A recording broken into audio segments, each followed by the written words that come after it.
All right, so we're ready for case two. So case two is how do we find the area right of a given z-score? So finding the probability that a z-score is greater than some indicated value. So let me take a look at this first example. So it says find the area right of z equals negative 1.25. All right, so I know I don't have z's on all my pictures. I just sometimes like putting it in for emphasis there. So we're talking about z-scores. So we know that the center of the graph is the mean at 0. We're looking for area right of z is negative 1.25. So negative 1.25, we'll just kind of approximate that one. So negative 1.25. And we want to know the area to the right of it. So when we say to the right, in theory, the bell curve has z-scores that continue infinitely. So they continue, we say, without bound. These z-scores continue forever. It's just that there's so few z-scores. The area here gets so small that it eventually will be meaningless to us in terms of approximating our areas. So what we have to do is think about how could we tell the calculator we want it to find the area as if you're shading forever, but we're going to need a way to tell the calculator sort of a number that represents forever. So sort of a number that represents infinity. All right, so here's the idea. Because I'm shading to the right forever, so I'm basically going to be shading to infinity. So infinity is just this concept of z can just keep getting bigger and bigger and bigger forever. So when we do a region that's shaded, it always has a lower bound and an upper bound. The lower bound is always on the left and the upper bound is on the right. But there's really not a value for an upper bound that's a number because infinity is not a number, it's just this concept. So what we do is we pick a number that's really, really big. And if we use that in place of our infinity concept, we'll be able to get answers accurate to the degree that we need. All right, so what we end up doing is, actually, I'll just start this one. So if we're looking for the area to the right of that z-score, that would be equivalent to saying, what is the probability that a z-score is greater than negative 1.25? All right, so normal CDF can find that area if we tell it the lower bound. And then for the upper bound, we're going to pick a very large number to sort of stand in for infinity. So you'll see here that I wrote normal CDF. So for greater than a value, you start at the value, and then it says E99. So on top here, I'm just going to remind you about the E is scientific notation. So I'm also putting a 1 in front just so you can see what's happening.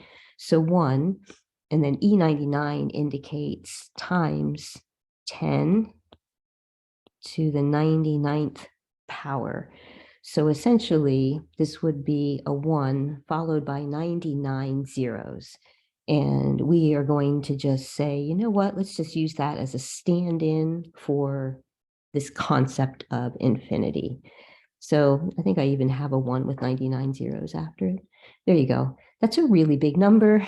And we sort of just pretend, so to speak, it's infinity. In other words, it'll be a big enough number that when we find this area, our accuracy will be to the level that we need. All right, so instead of typing 1 E99, you can actually just type E99. So a little shorter that way. All right, so this is the idea. You start at that lower bound, and then the infinity is your upper bound. Then I just need to show you how to get that E on the calculator. So let's clear my screen here and just start with normal CDF. So back to the distributions. And of course, the negative 1.25 is the same as always, comma. All right, and then to get the E for the scientific notation, you're going to look above your comma button and you'll see EE. So you see double E's there. So to activate your EE, you're going to hit your second button and then your comma button, and just one E will appear. And it's actually written a little smaller than the 99. Kind of hard to do that when we write, but that's what you should see. All right, and of course we'll do another one, but let me hit enter. And that is 0.8944, 8944.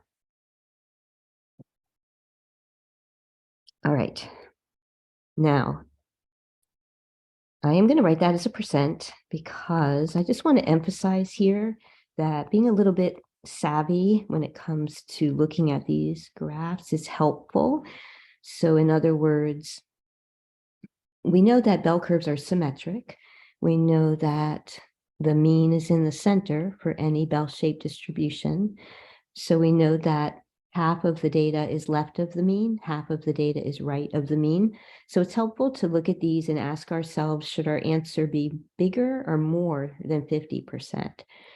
So I can see on this graph, because 0 is in the center, we've definitely shaded more than 50% of the picture, because this side alone would be 50%, and then adding some more area there. So it makes sense that my answer is bigger than 50%. It's more than half the picture. So that's just something good for us to always keep in mind to see if our answers make some kind of sense to us. All right, let's try another one. So what if we wanted to find the probability that a z-score was greater than 1.80? All right, so 1.80 would be a positive z-score. So to the right of center. So we did one here where the z-score was negative and we shaded to the right. Now we're doing one where z is positive and we're shading to the right, so greater. So now what I'm shading, hopefully it's clear that that is definitely less than 50% of the picture. So we'll see if our answer makes sense in a moment.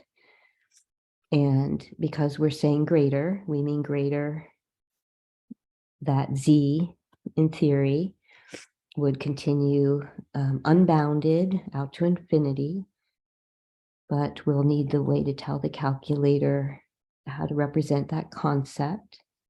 And lower bound, upper bound, you'll see why I'm really emphasizing here. Lower bound's always on the left, upper bound always on the right. And then we go to our calculator and we're ready for our normal CDF. All right, so normal CDF, anytime it's a greater than a value, you start with the value and then your upper bound is your infinity. So lower bound and then infinity is your upper bound. Okay, so we'll make sure you got it on the calculator. So when you go to your normal CDF, you'll enter your value. And then to get the E, it's above your comma, it's an EE. So you want to activate EE by hitting second comma, and just one E will appear, that's what you want.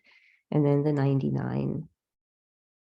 And that is 0.359. So 0.0359, which is indeed less than 50%.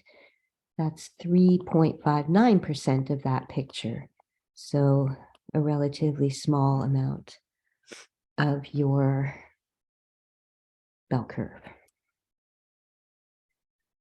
All right, we have one more case.